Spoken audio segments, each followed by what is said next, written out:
Salut à vous pauvres mortels et bienvenue dans ce nouveau numéro de Chris Comics Collection. Aujourd'hui je vais vous présenter 5 comics que j'ai lus récemment et on commence tout de suite avec The Authority, les années Stormwatch chez Urban Comics.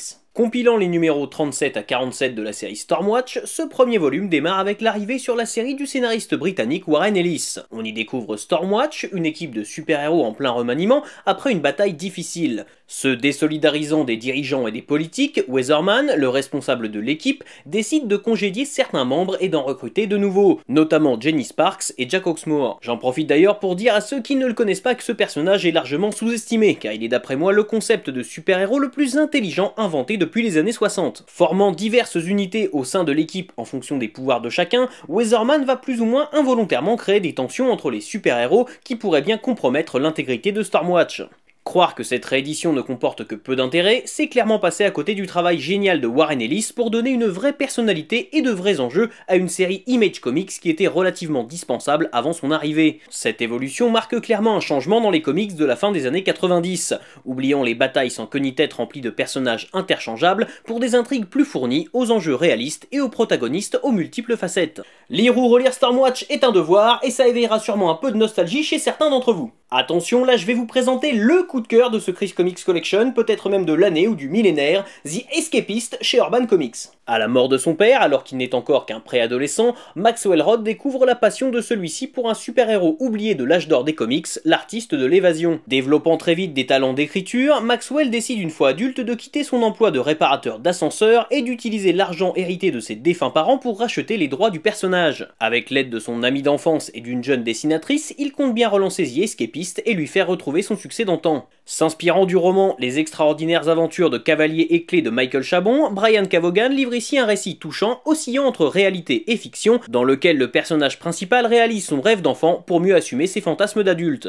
La rapidité de lecture est proportionnelle au plaisir qu'elle procure et l'impression finale est excellente, tant du point de vue du scénario que dans l'aspect visuel. The Escapist c'est super accessible et c'est définitivement un comics à lire ou à offrir. Allez, on continue avec le tome 2 de Harrow County chez Glénat Comics. Vivant dans une petite ville isolée des États-Unis nommée Harrow County, la vie d'Amy n'a jamais été trépidante. Cependant, le jour de son 18e anniversaire, elle va découvrir que l'étrange ambiance des lieux n'est pas anodine et qu'elle y est même connectée. Amy est la descendante d'une sorcière. Partie à la rencontre des créatures magiques qui vivent à Harrow County, Amy va peu à peu lier de profondes relations avec certaines d'entre elles. Mais lesquelles resteront ses alliés quand celle qui se dit être sa sœur venue de la ville voudra suivre les traces de leur diabolique génitrice. Un récit à la fois horrifique et onirique mené par Cullen Bunn et Tyler Crook qui livrent ici tous deux un travail de très grande qualité. Harrow County c'est beau et super agréable à lire et je conseille ça à tous les fans d'univers fantastique. Et voici maintenant le comics le plus surprenant que vous puissiez lire en ce moment, le tome 1 de Jem et les hologrammes chez Glénat Comics.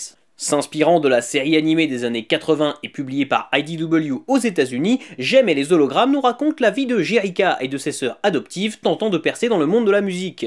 Après la mort de leur père, les 4 sœurs décident de reformer leur groupe et de tenter leur chance face aux stars du moment. Seulement, Jerica, trop timide pour affronter le public, pense à tout abandonner, jusqu'à la découverte d'un cadeau laissé par son père, des boucles d'oreilles qui lui permettent de projeter des hologrammes. Grâce à celle-ci, elle monte sur scène sous les traits de Jem, mystérieuse chanteuse qui fascine le public.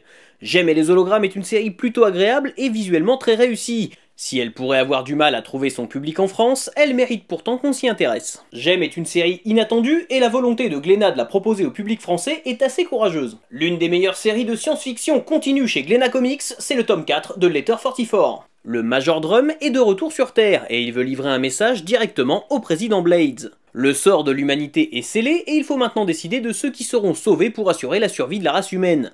La relation explosive entre le président et son prédécesseur va imposer à chacun d'utiliser des méthodes expéditives qui iront à l'encontre de leurs principes.